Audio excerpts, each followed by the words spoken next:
What's up, everybody? Guys and girls alike. Salchipapa. I got a story to tell.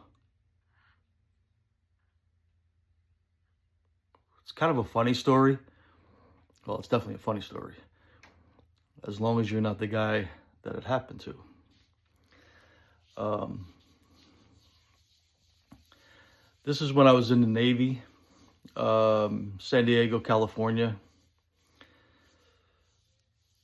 There was a friend of mine from the Bronx, New York. His name was Bruno. Puerto Rican dude, pretty well built, kind of stocky. Liked to lift weights in high school and even when we were still in California.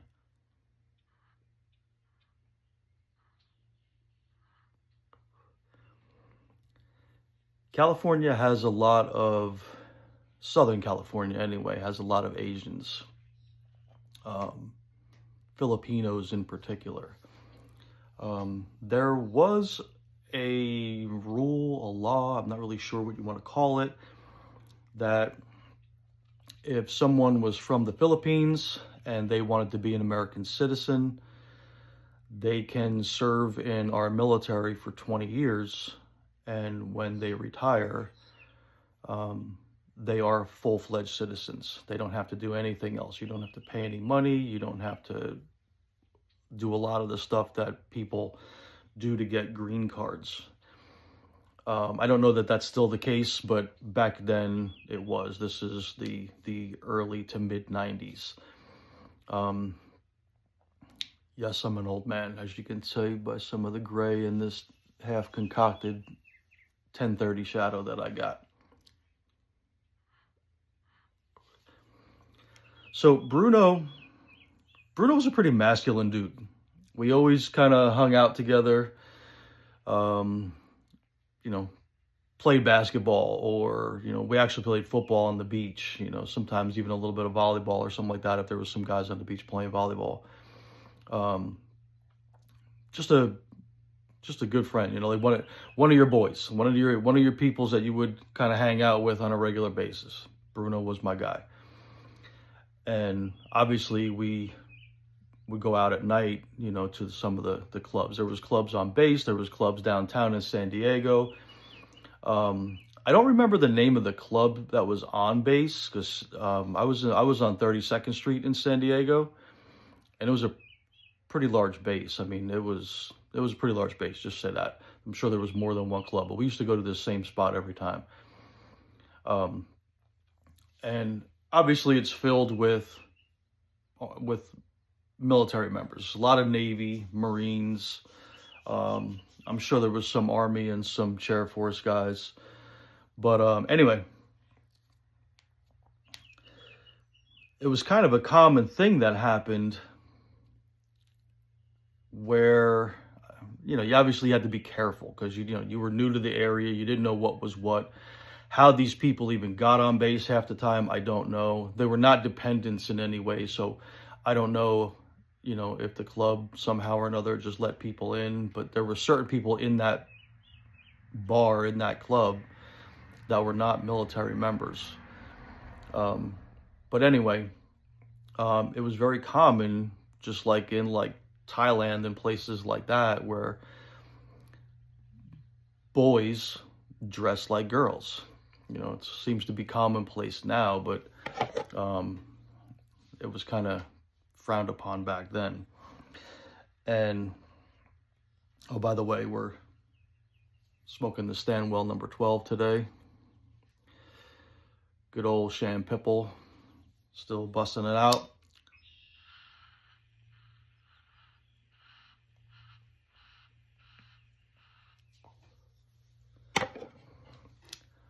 And there was a group of them. There was a couple of groups of them, but there was a group of them. It was like a guy and two girls. They really weren't girls, but you can kind of tell that they really weren't girls.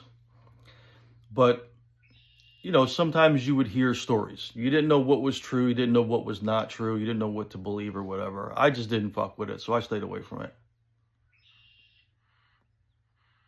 I was young. I was 18, maybe I was 19, but nonetheless I was young. But at 18 on base, you can drink beer. So you can go to the base clubs, you could buy beer. Couldn't buy any alcohol, like shots or anything like that. But we would go in there and, you know, tie a good one on. I mean, we got lit up. And there was a bunch of girls in there, all mostly military people, but, you know, you take some of them back and, you know, do whatever. But one night, there was like 4, 5, 6 of us in there. We were just kind of, you know, hanging out and chilling and drinking, having a great time. You know, who's buying rounds, and it was like, you know, me and Bruno, my boy Gumbo from Louisiana, you know, just a bunch of us anyway. And all of a sudden, like, you know, time to go, everybody's got to go, but nobody's seen Bruno in like, maybe it was an hour, who knows. So we're out in the parking lot and, you know, we're waiting for the place to clear out and we're looking for Bruno. And then all of a sudden, it could have been Gumbo, could have been somebody else, but they were like, yo, check out your boy over there. And this chick had him bent backwards over the trunk of a car with her tongue so far down his throat that she knew everything he ate for that day. And somebody come over to us that we didn't know, because we were like, you know, laughing and joking about Bruno and stuff. And dude came up behind us and was like, you should probably go get your boy. And we're like, nah, look at him, man. He's fine. Like, yeah, we should probably take a page from his book. Like, he's the one with the girl right now. Dude was like, not a girl. You should go get your boy. So now we're on the ground almost crying. I mean, we're rolling and laughing. Like, nah, there's no way this is really happening. So, you know, we're standing there laughing and joking and stuff. Bruno, calling him over, telling. So finally he comes over and he was like kind of mad because we like busted up his flow. And we're like, look, man, that's not a girl. And he was like, nah, I'm telling you, you know, that's a girl. She's got boobs. Like, she's all soft and everything, you know, pressing up on me. I know what a girl is. And I said, look, man, maybe it's a girl, maybe it's not, but do us both a favor.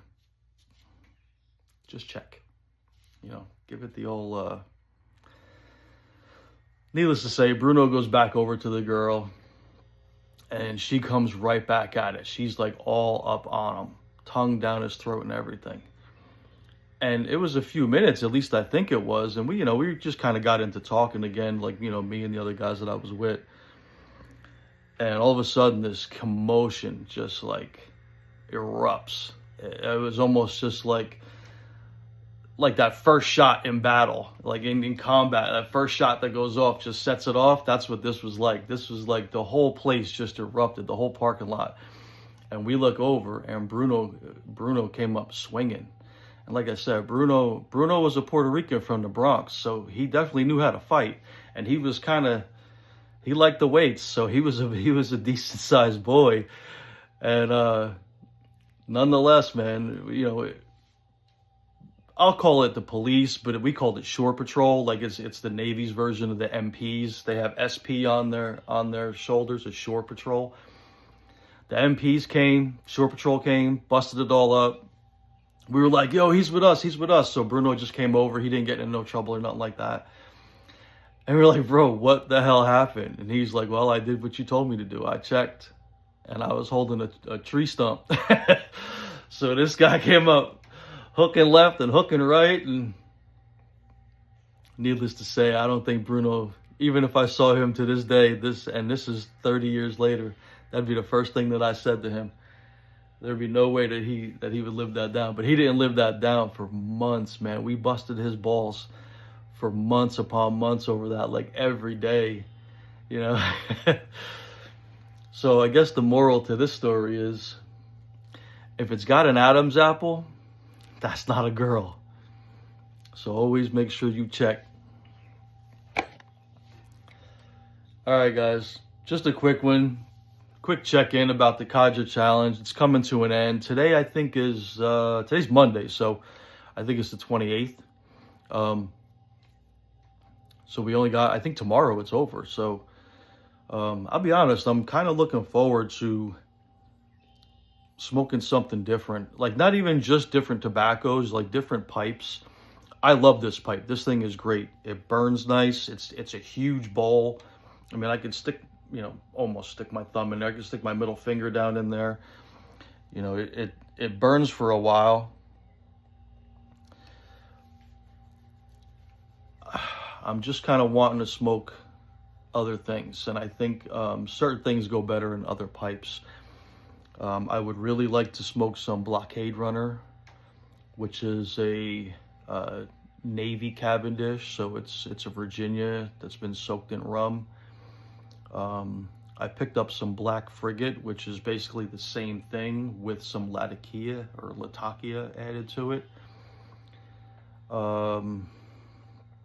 Oh, and I picked up, I went to my local place just like a couple of minutes from my house, and they had some Peterson's Deluxe Navy rolls. It's kind of like a Scudo, but it was a 5-year-old tin. So I opened the tin and smelled it, and man, like that stuff smells really good. Like, I get a lot of, it reminds me of dried apricots, however you say it. I say apricots. Just like if you were to like bust open some dried apricots and smell it, that's the same smell that I get off of this tobacco. Now, I don't know what it's going to taste like, but one of my favorites is a Scudo. And to my understanding, well, I heard a few things. I heard that the Peterson's Navy Rolls has a little bit more Perique in it, or maybe like a different Perique in it. So it kind of comes out a little bit more. I don't know that I would even know what that would taste like, but I'm kind of itching to try that. The other thing I heard was they both come off the same assembly line at STG. One gets canned up as a Scudo, one gets canned up as Peterson's Navy Rolls. I don't know. I know that I do like Champipple. I definitely do. I want to kind of try a little bit more of a variant with some Boswell's Old School. It's kind of like a Burley. I think it might even be like a Burley Virginia, or maybe like a little bit of Virginia in it, but it has a little touch of vanilla too. It's very mild. It's just like a real light casing. But I want to try adding a little bit of that to it as well and see what happens. And just a reminder, Champipple is Cornell and Deal's Sunset Harbor Flake and Captain Black Original, just a 50-50 mix. So I figured maybe with the Old School, I'll take that same 50-50 mix, but then add maybe, I don't know, 25% of the Old School, just like a couple of pinches, just to kind of give it a little bit of a further note besides the Captain Black. But I don't know who's left. I know a couple of people are still in it. I know Paladin just made a little video the other day of, kind of like a motivational video, like, hey, a couple days to go. We're still kind of chugging along. I am still chugging along, but this last week has been pretty rough. Oh, and by the way, my boy with the baseball, this kid's solid, man. My son is a big boy. He's 7 years old, and he's a very young 7. This kid stands up to here, and I mean, I'm not big, but I'm almost 5'11", so 5'10" and a half. I got to get that half inch in there, and I'm 210 pounds. My son, like I said, he stands up to here, and he's a $105. This kid's 7 years old, but his feet are flat. I mean, this kid's got the flattest feet I've ever seen. So he has a little trouble running because of his flat feet and because he's so much bigger than the other kids. So he's kind of like a Freightliner. He just takes a little time to get rolling, but once he does, he's pretty good. But he's got a good bat, and he's excellent in the field. And we've been practicing in the yard and stuff too. But they win a lot, and when they win, it's like 15-4. Like they score. So the other day he had a nice single. right past, like, right between second and shortstop, like right up the middle, basically. And then he stole second, stole third, and then we loaded up the bases, and he got walked in because the pitcher threw. They were throwing a lot of balls, so he walked home. But I think when he got his hit, he also had two ribbies. But he's kind of been doing this all season long. And then there was supposed to be a game tomorrow night, but it got canceled. I don't know. I don't even remember who it was against, but it's a practice now. We're just having practice. There's a team. It's basically like the neighboring town. It's called Millersburg. But his age group, so they're called minors. It's basically between 7 and 9 years old. It's first grade, second grade, third grade, depending on your birthday. But Millersburg has two 10-year-olds because it was just more convenient, because there was a younger brother that was on this team, so they just made it more convenient for the parents, which sucks because there's several teams that have forfeited games against them and will not play against them. We're supposed to have a tournament in, like, I think next week sometime, like for like a week straight. We were going to do a tournament with Millersburg. That tournament's being canceled, and it's getting moved to another team and another stadium, actually. And I just kind of feel bad because, not so much for our teams, because I mean we'll just play whoever, and you know we usually win. So, but the kids on the Millersburg team that are not the 10-year-olds, they're kind of being shorted, you know, and that kind of sucks because, you know, there's like 14 kids on the team. 12 of them are being shorted because of two that shouldn't even be on that team. And initially, when they created these teams, these two kids were not supposed to be pitching, and they're pitching. And that's, I think, the biggest issue. I know one of the other teams that our coach knows, I think they grew up together. He's like, I absolutely just will not play them because they pitch these 10-year-olds, and 10-year-olds don't belong pitching against a 7-year-old because it's that much of a difference. You know, my son is bigger than 10-year-olds. There's a kid, Max, who's 10. He's one of the older brothers of one of my son's teammates, and my son is bigger than Max, but he's not as developed as Max. Max is an excellent ball player, you know, but there'd be no way that these kids would hit off of these 10-year-olds. It would literally just be like 3 up, 3 down for, you know, 7 innings, 6 innings, whatever it is that they play. But anyhow,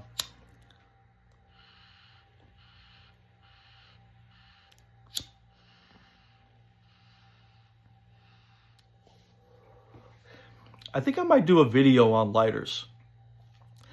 I find myself using these Bics a lot because they work good with some of the aromatics, but I don't really smoke aromatics. You know what I mean? Like, even when I'm not doing the Codger Challenge, I don't really smoke aromatics very much.